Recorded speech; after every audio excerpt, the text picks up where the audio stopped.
Have these people all lost touch with reality? In a way, yes. This is virtual reality. Welcome to Watch Mojo, and today we're looking at technological innovations that are commonplace today, but which caused uproar once upon a time. Tonight, the question, did a series of warning signs go ignored?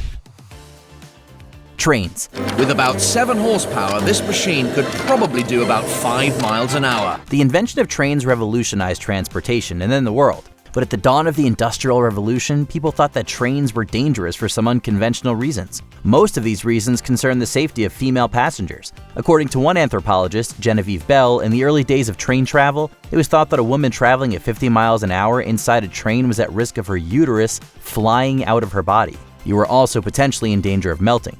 Once these had been translated into the blueprint stage, it was not long before Britain's largest railway workshops. Stranger still, men were allegedly driven insane by trains because the sensation of the train's motion could trigger railway madness, causing them to become violent and attack their fellow passengers. Suffice it to say, none of this is true. Rocket had done everything asked of her. Just as importantly, the track had survived the ordeal. Electricity. How do you know it's so dangerous? It's untested, unproven, uncontrollable. Like trains, electricity certainly can be dangerous. It permanently changed executions in the United States, after all. To replace gas lighting with electricity, Edison will have to design and build an entirely new industry. But people were terrified of it in the early days, thanks in no small part to Thomas Edison's public demonstrations of the dangers of alternating current. This was all because he wanted his delivery method, direct current, to become the standard. And he proved AC's dangers by electrocuting an elephant and distributing the film via his kinetoscopes. For years, Tesla has been trying to perfect his own invention, an alternating current motor. As electrical infrastructure proliferated, people also became afraid of overhead power lines. Though these fears weren't unfounded, as people did die after coming into contact with the wires. Infrastructure was moved underground to protect the residents of New York. Edison's great weakness is his inability to shift his mindset as the industry changes. Elevators. We live in this city where millions of people are using elevators every day, so this story is not only extremely unsettling for all of us, it's also very upsetting. There are a lot of people who are afraid of elevators. Perhaps they're scared of the confined space or of the potential for a horrific accident. To this day, there are every so often elevator accidents, as was the case in the late 19th and early 20th century when the technology was being perfected. There were gruesome accidents reported, including decapitations, and a publicity campaign ensued to convince the public that elevators were safe. As the elevator dropped without warning, he got crushed between the elevator car and a wall. Ultimately, they are very safe, with notable accidents only happening every few years, but many can't shake that worry that the cables could snap and they could plunge to their deaths, and would still rather take the stairs.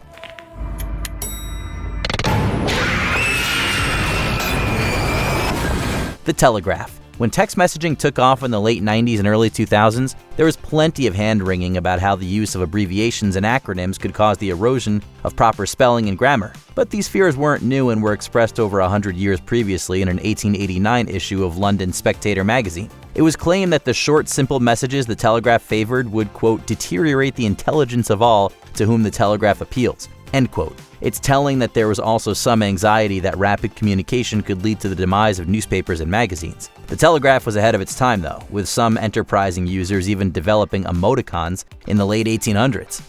Email. Since the personal micro boom started about 5 years ago, the number of electronic mail users has doubled every year. Surely the digital version of writing a letter wasn't viewed as just worrisome as texts or earlier telegraphs. Unfortunately, emails too are potentially damaging, according to at least one study. In 2005, research showed that IQ dropped by 10 points for people who wrote too many emails. Although, crucially, they were responding to constant emails while being quizzed for the IQ test. Someone dials up, enters his private mailbox on the computer, and from that mailbox sends a message to your mailbox. This research was used to quote-unquote prove that emails are as addictive as illegal substances, and perhaps more so, because participants who answered the questions after smoking marijuana scored better.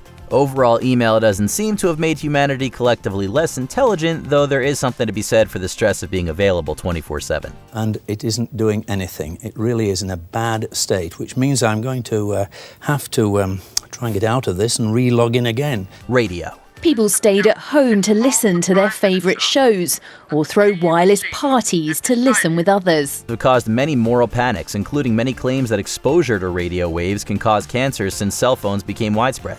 But concerns date back much further to the inventor of wireless radio himself, Guglielmo Marconi. They loved it, and they thought that it enriched their lives, and they loved music and sport and news and so on. According to Sir James Irvine, who is principal of St Andrews, one of Scotland's most prestigious universities, Marconi had shown him a speech draft shortly before he died in 1937, in which he lamented his most famous invention. He never intended for radios to be used to broadcast messages to the public and thought it would damage people's ability to tell fact from fiction if bad actors were using radio to spread misinformation. These are bold words from a member of Mussolini's National Fascist Party, though. Before, you see a dinner table where there's sparkling conversation, and afterwards they're all sitting there listening, as people often did, with headphones, so they're each separated from the next person. The phonograph. Just 31 years old, Thomas Edison is the most famous inventor on the planet. As well as being a leader in America's adoption of electricity, Edison also invented the phonograph. But one angry New York Times contributor went after him for this in 1878, writing a vicious article accusing Edison of being addicted to electricity, among other things. He's already brought the world an astonishing invention: the phonograph. The chief concern about the phonograph was that it could be used to record and reproduce people's private conversations. It's hard for us to imagine a world in which there was no recorded sound. The article's writer thought that society would genuinely collapse, and that only deaf people would be free of the phonograph's tyranny. The solution given was Edison's execution because apparently he had invented too many things. Potentially this was satire, but given how anxious people are to this day about technology, eavesdropping on them, perhaps not. Not exactly high fidelity, is it? Television. The average child under the age of 2 watches 1 to 2 hours of television every day. Few inventions have changed the world as much as television. Another mass media creation that has been stirring up controversy since TV sets became more affordable in the 1950s. The chief concern was that families would stop talking to each other, and the radio would be destroyed. We'd all become mindless drones in front of our sets. It kind of turns off their brain a little bit. They're not actually having to think. They're not actually having to experience and learn things. In the last 60 years, it's become clear that television has not destroyed the world, nor has it destroyed other forms of media. People still read books, go to the movies, and they do still talk to each other. The biggest danger television poses, arguably, the risk of them falling on top of people. There are thousands of TV-related injuries each year. Violence on TV is much different than the violence that we were watching when we were watching TV when we were younger. And so there's a lot more of it. And the problem is that kids imitate what's on TV. Virtual reality. St. Louis, a man swings at nothing.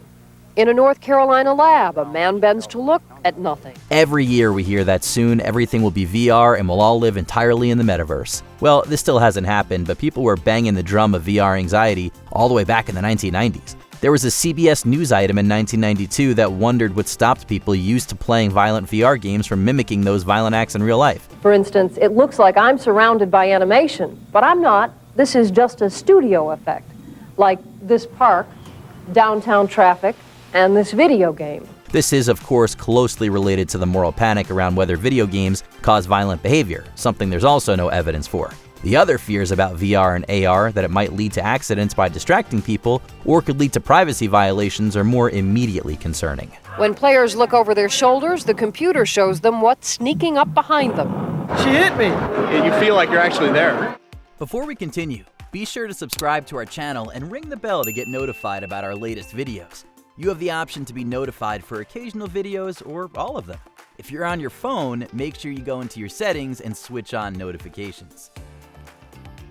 Bicycles. Why did you want the penny farthing? I wanted to ride it. Okay, right. Was it rideable when you first saw it then? No. Much like trains in the 19th century, bicycles were another novel form of transportation that could be potentially dangerous, but only to women. This was nothing to do with the risk of bike crashes, but more to do with the bicycle as a symbol of promiscuity and sexual freedom. The penny farthing was the first machine to be called a bicycle. The fear was that men and women could take bicycles and have clandestine meetings free of chaperones. To dissuade women from taking up cycling, a new medical condition was invented: bicycle face. A constant anxious frown, female cyclists were in danger of their faces being stuck like this permanently, according to contemporary wisdom.